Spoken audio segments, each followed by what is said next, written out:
आइए आज हम आपकी मुलाकात करवाने जा रहे हैं बाजार के जाने माने दिग्गज कंप्लीट सर्कल वेल्थ के सीआई और मैनेजिंग पार्टनर गुरमीत चड्ढा साहब हमारे साथ कार्यक्रम में हो रहे हैं शामिल। गुरमीत सर, गुड मॉर्निंग, बहुत बहुत स्वागत है आपका। धन्यवाद हमें समय देने के लिए। लाइफ हाई पर हम थोड़ी कॉलर ऊंची कर रहे हैं, एकदम ऐसा लग रहा है कि ओहो हमने बड़ा तीर मारा है। बताएं सर, वाकई में हमने कुछ कमाल किया है या अभी हम भी सब दौड़ रहे हैं, हम भी दौड़ रहे हैं उनके साथ साथ?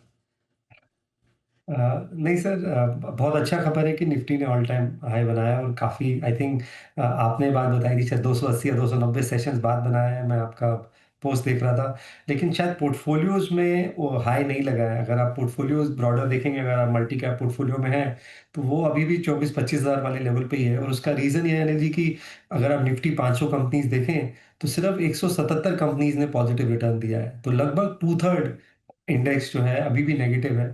और हमने देखा Q2 की अर्निंग्स के बाद स्मॉल कैप में करेक्शन आया है, क्योंकि कुछ बहुत सारे पॉकेट्स में अर्निंग वीक थी, वहां पे बाजार ने काफी करेक्ट किया है। तो ब्रेथ ऑफ द मार्केट अभी भी अनिल जी 24,500 वाली है 26,000 वाली नहीं है।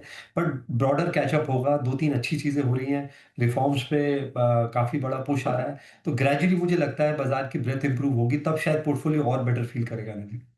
ओके, परफेक्ट, ये है आपके लिए। बात तो सही है। लेवल 26,000 के हैं और पोर्टफोलियो 24,000 का। अब जो लोग दुखी हैं कि भाई मेरे तो शेयर बढ़ ही नहीं रहे, जो बढ़ रहे हैं वो मेरे पास है नहीं, वो क्या करें? तो अनिल जी, ये मार्केट एक बहुत क्लियर सिग्नल दे रहा है कि जहाँ अर्निंग ग्रोथ अच्छी है उसको रिवॉर्ड कर रहा है। आप देखिए, ऑटो में एम&एम के नतीजे अच्छे थे तो न्यू हाई बनाया। टाटा मोटर्स के नतीजे अच्छे नहीं थे तो टाटा मोटर्स जो है वो नहीं अच्छा किया, करेक्शन मोड में है। तो एक हर सेक्टर में आप वो फार्मा देखिए, इवन जो आईटी जैसे सेक्टर में भी बाजार डिफरेंशिएट कर रहा है। तो मेरा ये मानना है कि तीन चार चीजें सरकार कर रही है जिसका इम्पैक्ट आपको दिखेगा। एक, कंजम्पशन में तेजी देखने को मिलेगी जनवरी अर्निंग्स में, स्पेशली डिस्क्रिशनरी में, ऑटो में। टू व्हीलर्स में हम मुझे लगता है और अच्छी तेजी देखने को मिलेगी। ये सीजन बहुत अच्छा जा रहा है जो हमारे चैनल चेक्स हैं। और टू व्हीलर में ईवी ईवी एडॉप्शन भी बढ़ रहा है। 7-8% से धीरे धीरे मुझे लगता है एक दो साल में 12-13-14% पहुंचेगा। तो टीवीएस मोटर्स हैं, जो ईवी रिलेटेड एंसिलरीज हैं वहां पे मौके बन रहे हैं। सरकार ने लेबर रिफॉर्म किया है, मेरे हिसाब से ये बहुत बड़ा रिफॉर्म है, उसके बारे में शायद इतनी चर्चा नहीं हुई है। तो इसका इम्पैक्ट इंफ्रा पे, ईपीसी कंपनीज पे, टेक्सटाइल्स पे, प्लेटफॉर्म कंपनीज पे, जहां गिग वर्कर्स को भी फॉर्मलाइज किया है, बहुत बहुत बड़ा इम्पैक्ट हो सकता है। और अभी भारत बात कर रहा है इंस्पेक्टर राज हटाने की, न्यूक्लियर सेक्टर में प्राइवेट सेक्टर का पार्टिसिपेशन बढ़ाने की। तो बहुत बड़े बड़े रिफॉर्म्स हो रहे हैं। और जहां जहां ये रिफॉर्म्स हो रहे हैं, चाहे वो न्यूक्लियर रिएक्टर्स हैं, चाहे वो लेबर रिफॉर्म्स है, इसका एसएमईज पे, छोटी कंपनीज में बहुत अच्छा बेनिफिट आने वाला है 1 लाख के बाद। तो ये पोर्टफोलियो आपको कंजम्पशन में, थोड़ा बहुत ऑटो में, कुछ सिलेक्टिव मौके जैसा मैंने बोला कैपिटल गुड्स में, न्यूक्लियर रिएक्टर स्पेस में, और एक बहुत टाइम के बाद बैंकिंग और एनबीएफसीज में माहौल बदला है। मुझे लगता है वहां पे अभी भी स्ट्रेंथ है। तो इन पॉकेट्स में अगर आप फोकस करेंगे, तो पोर्टफोलियो की ब्रेथ इंप्रूव होगी और आप अच्छा कैचअप कर सकते हैं मार्केट के साथ। बिल्कुल ठीक बात है। तो आएगा आपके भी पोर्टफोलियो में, अगर सही शेयर है तो फिर चिंता करने की बात नहीं है। लाइफ हाई पर तो आ चुके हैं, बट व्हाट नेक्स्ट? अब आगे क्या?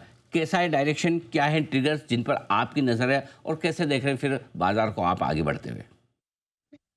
अनिल जी, एक बड़ा ट्रिगर यूएस के साथ ट्रेड डील है। हम माने नहीं माने, नंबर्स का एनालिसिस करें, एफआई कल भी सेलर्स थे, अभी भी 80-82% शॉर्ट है।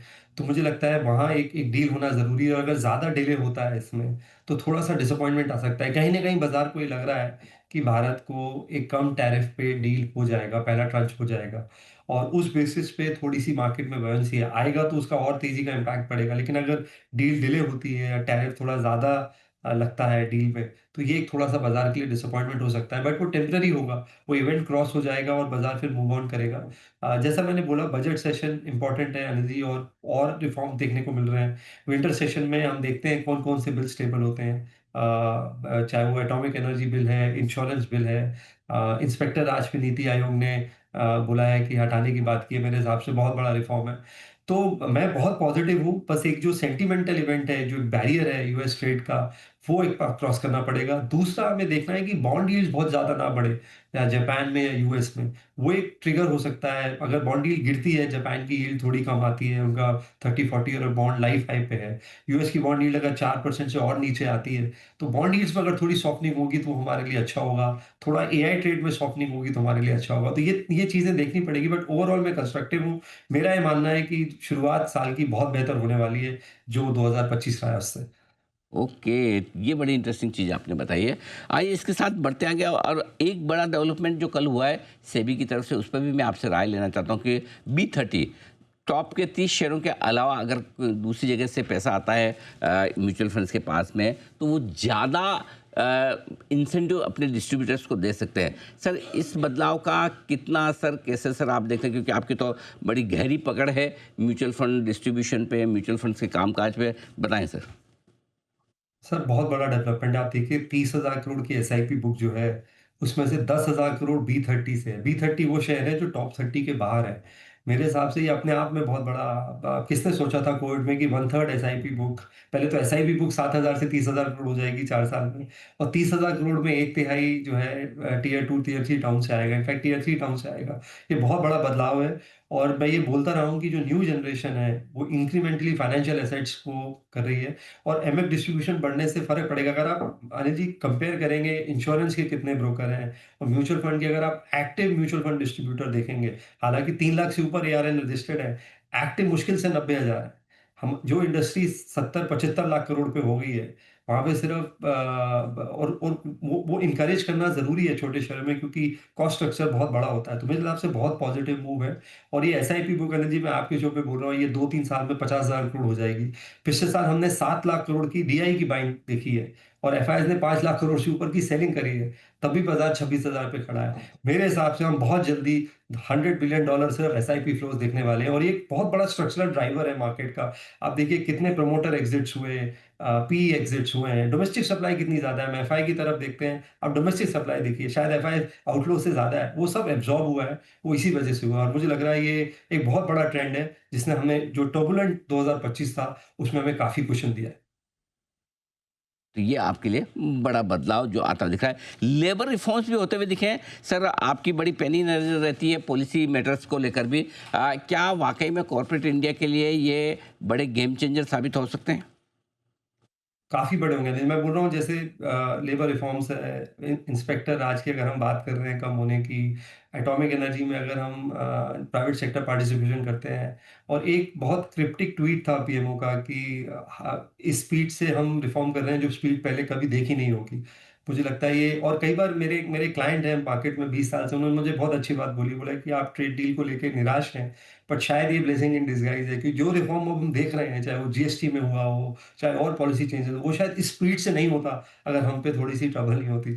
तो मुझे लगता है कि कई बार इंडिया हमेशा क्राइसिस में अच्छा किया है, चाहे वो 91 का क्राइसिस रहा हो, चाहे वो पोस्ट कारगिल रहा हो, चाहे जब हम पे बैन लगा हो, जब हमने न्यूक्लियर टेस्ट किए थे।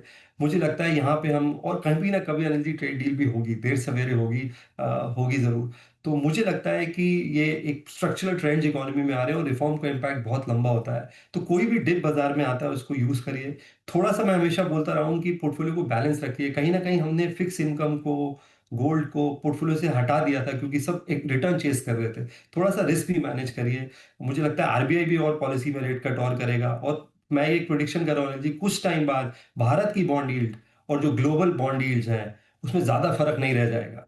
हम भी 4-5% की रेंज में होंगे, वो भी 4-5% की रेंज में होंगे। तो फिक्स इनकम को इग्नोर मत करिए, और जब कॉस्ट ऑफ फंड नीचे आएगा ओवरऑल, तो उसका भी एक कॉर्पोरेट प्रॉफिटेबिलिटी पे बहुत बड़ा इम्पैक्ट होने वाला है। तो उसको भी पोर्टफोलियो में ज़रूर वेटेज दें। हुँ, ये आपने बहुत बड़ी इंटरेस्टिंग बात कही कि ज़्यादा समय नहीं लगेगा जब भारत के बॉन्ड यील्ड और दुनिया के बॉन्ड यील्ड एक ही रेंज में आ जाएंगे, जो करीबन आज हम 6.5-7% की रेंज में चलते हैं, वो 4-5% की रेंज में आ जाएंगे। तो फिर इस लिहाज से, और आप कह भी रहे हैं कि इस पॉलिसी में दरें घटने का पूरा अनुमान है, क्या फिर डेट में भी, फिक्स इनकम में भी इस वक्त पैसा लगाने का सही समय है? बिल्कुल बनता है अनिल जी। आप लॉन्ग ड्यूरेशन बॉन्ड्स हैं गवर्नमेंट के, अभी 6.5% की यील्ड है 10 ईयर की। मेरा ये मानना है ये 6 के नीचे आएगी 12 महीने के अंदर, और अगर ये आती है और 6 के नीचे आती है, तो आप डबल डिजिट रिटर्न बना सकते हैं मार्क टू मार्केट गेन से बॉन्ड यील्ड में, और थोड़ी-सी आपको सेफ्टी भी देगी अगर कुछ जियोपॉलिटिकल इवेंट्स होते हैं। रशिया यूक्रेन अगर पीस डील होती है, तो भी एक रिस्क ऑफ सेंटिमेंट फ्यूचर में आ सकता है। और उसके अलावा जैसे मैंने बोला हमारा इंक्लूजन भी होगा ग्लोबल बॉन्ड इंडेक्स में, क्योंकि अभी ब्लूमबर्ग बॉन्ड इंडेक्स में बात चल रही है, तो इसकी वो एक्सेप्टेबिलिटी बढ़ेगी और यील्ड नीचे आने से आप अच्छा रिटर्न बना सकते हैं। थोड़ा-सा कमोडिटी एक्सपोज़र भी रखिए, कहीं भी अगर करेक्शन मिलता है आपको गोल्ड, सिल्वर में ठीक-ठाक करेक्शन मिलता है, इस लेवल पे शायद और ऐड करने की ज़रूरत नहीं है, तो उस पे भी ध्यान दीजिए। एक ट्रेडिशनल एसेट एलोकेशन फ़ॉलो करिए। हम जब पढ़ते थे फाइनेंस तो हमें बोला जाता था कि गोल्ड और सिल्वर का भी वेटेज 5-10% होना चाहिए एसेट एलोकेशन में, इतना बॉन्ड्स होना चाहिए। बैक टू बेसिक्स आइए, उसका आपको बहुत लाभ होगा अगले 12-18 महीने में। बिल्कुल सही कहा आपने कि अच्छा पैसा आपका लॉन्ग ड्यूरेशन फंड्स में भी बन सकता है। अब आइए इक्विटी में ही पैसा लगाना है तो क्या है आपकी चॉइस, कहाँ निवेश करना चाहिए? तो अली जी, मुझे लगता है बैंकिंग और फाइनेंशियल्स में स्ट्रेंथ बनी रहेगी। थोड़ा-सा कैपिटल मार्केट प्ले में कैचअप हो सकता है। बाज़ार में जैसे-जैसे तेज़ी आएगी, आईपीओ एक्शन बढ़ेगा, तो चाहे वो एक्सचेंज है, डिपॉज़िटरीज़ हैं, आरटीएस है, जैसे कैम्स है, वेल्थ मैनेजमेंट है, वहाँ पे अच्छी तेज़ी आ सकती है।